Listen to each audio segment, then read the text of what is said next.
now you have this contract, and you're going to be able to market this facility, and you've seen it in Facebook groups. If you're in Super Simple Self, make sure you join our Facebook group. But there's people selling facilities all the time. These are all wholesalers, right? And so that contract gives you the right to go out and market that facility in all the Facebook groups and see if anybody's interested. And you, as the wholesaler, your job is to build your list up of people that would be interested in like buying properties that you find, right? So as a wholesaler, your most prized possession is your VIP buyers list. And I've seen Facebook ads, if you don't get these or not, but I get them on my stream, where there's people that are coming in and trying to like get you to like download their checklists and stuff like this. And then they're putting you onto their buyers list. Okay. That is, as a wholesaler, that's your most profitable part. One of your most profitable things is that you have this buyers list that you can like wholesale your properties to. All right. So now that you have this contract, you can go out and post it all over Facebook, and you can start building this list up by like, networking and like talking to people that are, and talking to people that are like interested in buying storage. Everybody wants to buy storage facility. Everybody wants to buy storage, but not a lot of people actually buy storage, right? That's the key. But you want to at least have that list, because you never know, somebody on that list may be interested in buying one of your properties, right? But the key is that you find them, you run deal analysis, you put it under contract, all right? And then you go out and you market that property and you find a buyer to buy it, okay? And so when you find a buyer that is going to buy that facility, then essentially you're doing the same thing again. You're putting it under contract for sale. You as the seller are now, because you have equitable interest in that property, you as the seller are selling that property to a buyer. So the contract that you fill out will be you as the seller and them as the buyer. Right? So you'll have you as the buyer and the seller as a seller, and you'll have you as the seller and the buyer as the buyer, and you are that person in the middle. You're the person in the middle that's basically flipping a contract. That's what wholesaling is flipping contracts. And so let's say you put this facility under contract from the seller, under contract for $500,000. And then you went out and marketed on Facebook and built your list up, and you found a buyer that's going to buy it for $550,000. Now you have that $50,000 in the middle. You have $50,000 in the middle. And that $50,000 goes to you as the wholesaler. So you made $50,000. I have made $50,000 to $100,000 on wholesale deals quite often, and you can do it as well too. All you do is find a seller that wants to sell and find a buyer that wants to buy. You just put it under contract for both of those transactions. And then in the middle, whatever it is, if it's $5,000 or $10,000 or $20,000 or $50,000 or $100,000 or $150,000, you make that money. You make the difference between the buy side and the sell side. That is what wholesaling is. And it's very, very lucrative. And honestly, the truth is there's really not, that's my dog in the background. That's Lulu. She's super old. Sorry.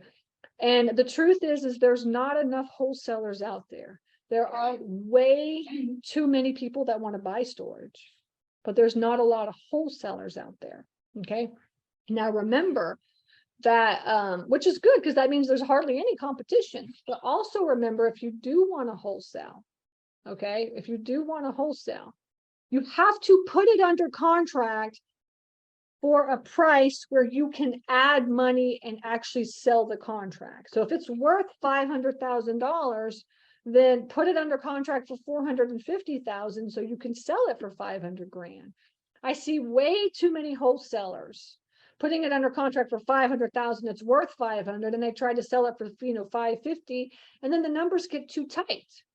You as the wholesaler, it's your job to create a win-win situation for all parties. That means a win-win situation for the seller, a win-win situation for yourself, and a win-win situation for the buyer. And everybody in this scenario needs to make money. Everybody. So if you're coming across a seller that wants too much for their property and you just, can't sell it, if you can't sell it for the price that you're trying to sell it for, that means that you put it under contract at the wrong price. And it's your job as a wholesaler to understand that you should be discounting those properties so that you can make money on the back end, and then also the buyer can make money on the back end. Especially properties that are $1 million or less, which remember is this area that you're going to be in, the size that you're going to be in, because it's harder to make a lot of money on a $350,000 facility. You can't put it under contract for $350,000 when it's only worth $325,000 and try to sell it for $375,000. Right? And I see that all the time. I see it all the time. So make sure that you discount that price enough. Whatever you want to make on that deal, you discount it so you can make it. You don't want to push those numbers, and you definitely don't want to be greedy. All right. That's the one rule that I have. That's the one rule that I have that I've learned over the past, over 10 years that I've been doing this in real estate investing. Don't be greedy, because the truth is that there's so many deals out there. All right. If you know what you're doing, you're going to find it. Believe me, so you just want to make enough money to pass, make enough money to create a win-win situation for you, for the seller, for the buyer, and then just pass it on to the next one, and then pass it and go on to the next one. Sell it and go on to the next one. Now, when you close on a wholesale deal, typically you're going to just it's an assignable contract. So you really have one closing. But if you don't want the owner to know how much you're making, right? If you're going to make 50 grand and you don't want that 50 grand on your contract, then you'll have to do a double closing. You have to close it and then, have to reclose it. Now, a lot of buyers like me, I don't care what you make, just as long as on the back end we're all making some money, then I don't care if you're making 50 or 100 grand. I have one of my students that bought a deal and he paid the wholesaler $150,000. But that property on the back end is he bought it for 1.5 million and it's worth $3 million. So for him, $150,000 is worth it. Okay. All right.